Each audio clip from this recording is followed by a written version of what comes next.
programa Na Ordem do Dia de hoje tem a honra de receber Maria Alice Setúbal, socióloga e educadora, doutora em Psicologia da Educação e presidente dos conselhos do CENPEC, que é o Centro de Estudos em Pesquisa e Educação, e da Fundação TID Setúbal.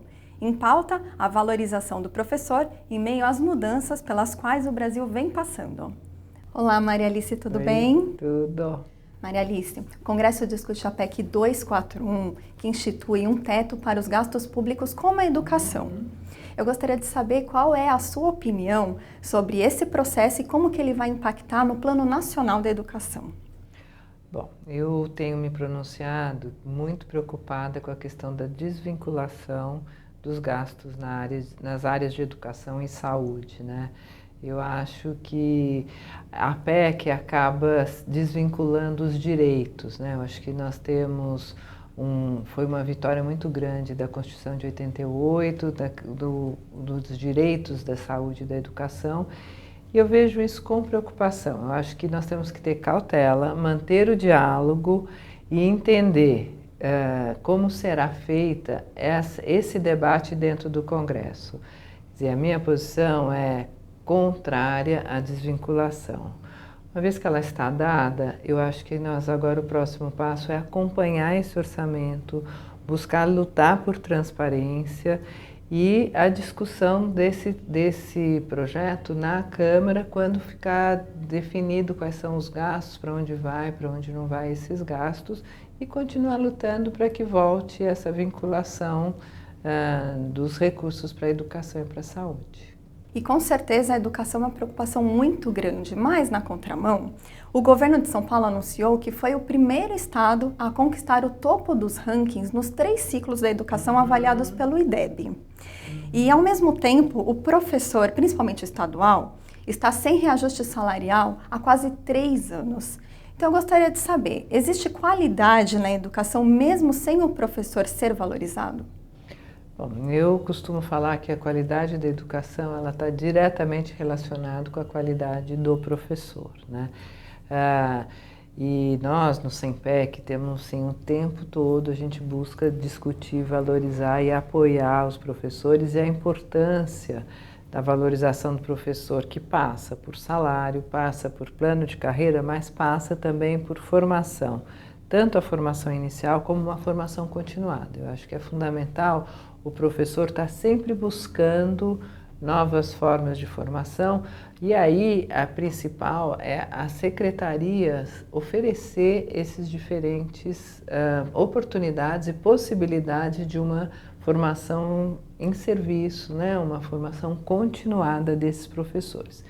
O Estado de São Paulo, realmente, ele está no primeiro lugar no IDEB dos 3 modalidades de ensino, mas na verdade não está sozinho, isso é um ponto a ser destacado, e depois porque apesar de que ele está em primeiro lugar, o índice ainda é muito baixo, quer dizer, nós não podemos nos vangloriar enquanto São Paulo, o Estado de São Paulo, de estar em primeiro lugar, por exemplo, com 3,9 no ensino médio. Não atingimos as metas, né? Nem do Fundamental 2, nem do ensino médio. Eu acho que o Fundamental 1 está melhor, mas o resto do Brasil todo está melhor. São Paulo, como o estado mais rico da federação, com mais oportunidades econômicas, deveria ser um estado que estivesse muito à frente dos demais estados, por toda a sua oportunidades e riqueza que tem. E em relação aos professores, sem dúvida, eu acho que existe uma pouca valorização dos professores em relação na Secretaria de Educação, né? Eu acho que a gente tem que olhar também, eu não tenho os números aqui na minha cabeça, mas o Estado de São Paulo, comparado com os outros estados, tem uma posição melhor em relação aos salários dos professores.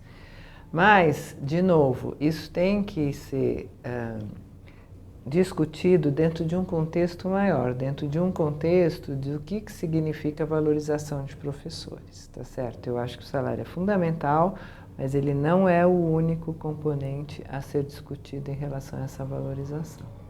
Com certeza, inclusive o Centro do Professorado Paulista também preza muito isso, não só o salário, mas a formação inicial e continuada do professor. Exatamente. Agora, sim, existe toda uma argumentação, não, se aumentar o salário do professor não vai melhorar os indicadores. Eu acho que não é mesmo uma relação de causa e efeito imediata, mas você ter melhores salários, não só você está valorizando o professor, dando maior dignidade a uma profissão que todo mundo fala, existe um consenso no país de que é a profissão que tem que ser mais valorizada, que o professor é importantíssimo, é fundamental, então isso tem que se traduzir em salário, mas também porque um melhor salário vai atrair os jovens para essa profissão, porque todas as pesquisas estão mostrando que os jovens não querem ser professores, porque é uma profissão desvalorizada. Infelizmente. E diante dessas dificuldades, os professores também assim têm muitas dúvidas, principalmente com um assunto que vem sendo aqui comentado bastante, né, que é a reformulação do ensino médio, que veio por meio de medida provisória e que traz várias mudanças significativas na educação. Tanto que um exemplo era a questão da matéria de educação física, até mesmo a de artes, né, ser apenas optativa. Então, o professor está meio que perdido, né? Qual que é a sua opinião sobre isso? Olha, eu acho que ser medida provisória era completamente desnecessário, assim, né? Já existia essa lei, já estava tramitando, já tinha sido discutida na Comissão de Educação, com a aprovação dos partidos. Acho que se o MEC tem condições neste governo de ter uma pressão maior junto ao Congresso para que essa votação pudesse ter maior celeridade. E enquanto acontecesse a votação no Congresso, ele poderia estar discutindo com a sociedade, com as escolas, fazendo paralelamente uma discussão, e quando fosse aprovado, isso já tinha discutido. Quer dizer, agora, neste momento, dizem a intenção é que isso seja discutido, tenha audiências públicas, enfim, eu acho que isso poderia estar ocorrendo paralelamente a uma aprovação normal da lei no Congresso. Esse é um ponto. O outro ponto, são vários pontos, né? Assim, o que eu tenho me posicionado é que eu acho que algumas pessoas são contra toda a reforma. Eu acho que a direção é correta na questão da flexibilização.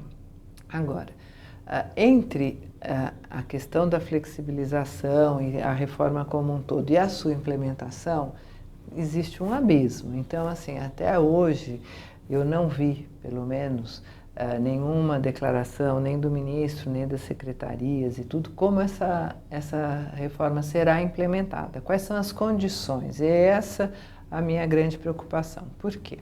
Se o ensino médio está tão caótico como o próprio MEC reconhece, e é verdade, está mesmo, necessita de uma reforma, não basta os estados e municípios, em geral é dos estados, né, a reforma, não basta os estados reformularem o desenho do ensino médio, porque ele vai continuar sendo ruim com uma outra cara.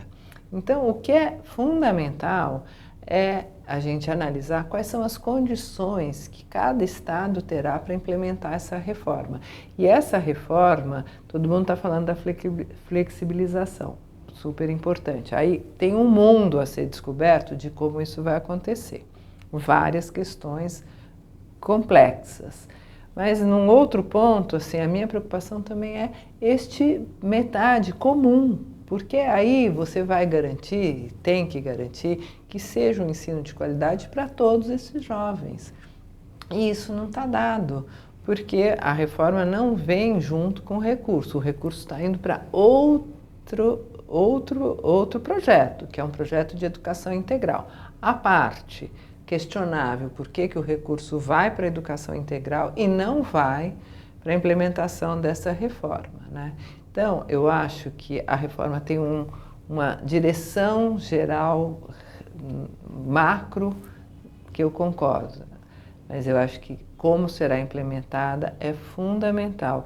E se não houver apoio de políticas para a formação de professores, para resolver as questões de professores que estão dando disciplinas das quais ele não foi formado, como é que ele vai conseguir aprofundar nos percursos educativos que pressupõem um aprofundamento, né? Quer dizer, Então, eu acho que isso são algumas das questões. A gente podia ficar aqui meia hora, que não é o tamanho do programa, discutindo e levantando as questões a serem respondidas pelo MEC para que os estados possam ter condições de implementar essa reforma. E o ponto em relação, que eu acho que os professores se preocupam muito, em relação às disciplinas, me parece que é importante esperar a base nacional curricular comum, né? E a partir daí ter uma discussão consistente, porque senão nós vamos discutir, eu sou a favor, sou contra, não tem que ter, o país tem, outro país não tem. Eu acho que educação física tinha que ter obrigatória para todos os anos, é uma coisa relacionada à saúde, relacionada à mobilidade, relacionada a 1000 questões de vida que tem sido apontada por médicos e por vários, mas enfim, eu acho que sociologia, filosofia, sou socióloga, tudo é importante, mas o que nós queremos mesmo? Eu acho que nós temos que fazer uma discussão séria com a base curricular do ensino médio, né? Aí eu acho que essas questões das disciplinas, como é que vão ser, como é que vai ser dado, como é que vão ser implementadas, poderão ter uma discussão mais profunda, senão a gente vai ficar aqui não ser a favor ou contra. É isso mesmo, ou seja, tudo tem, né, seus prós, seus contras, Sem mas dúvida. Precisa realmente ser discutido, principalmente com a base ali, com os professores que estão dentro da base, sala de porque aula. a base só vai sair do papel, assim como a reforma, se os professores se apropriarem. A base, então, não tem nem dúvida, quer dizer, se ela não for apropriada pelos professores e as secretarias derem uma direção do que a base é uma base, o currículo ele tem que ele se refletir, a base tem que se refletir no currículo, o currículo tem que estar refletido na base, mas a base não é o currículo, né? Então, a base ela dá um norte, dá um caminho, e aí da base para a sala de aula tem outro caminho. É isso mesmo. Para a gente finalizar aqui o nosso bate-papo, eu gostaria que a senhora falasse um pouquinho sobre a Fundação TID Setúbal, que existe desde 2005, né? Fala um pouquinho sobre o trabalho. Olha, a Fundação, nós fazemos um trabalho aqui na cidade de São Paulo, na Zona Leste, em São Miguel Paulista, e é um trabalho multidisciplinar, não é só de educação, mas a educação tem um eixo fundamental.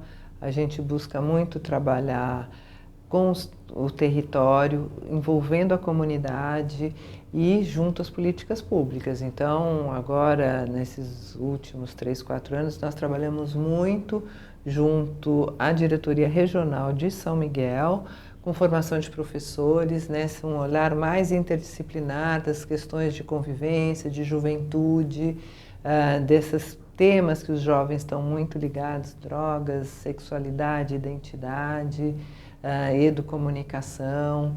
E também a gente faz um trabalho muito forte junto ainda à diretoria regional, articulando uma rede de proteção social que é encabeçada pela educação. Então, é muito interessante porque são diferentes secretarias que estão presentes, da assistência social, esportes, cultura, diferentes instâncias, conselhos tutelares, as UBSs e tudo, discutindo e articulando em torno da educação e como dar saltos e como trabalhar de uma forma mais articulada. Eu acredito muito nisso, acredito na importância do território e na importância da articulação das diferentes políticas justamente para aqueles jovens e crianças que estão nos territórios de alta vulnerabilidade social.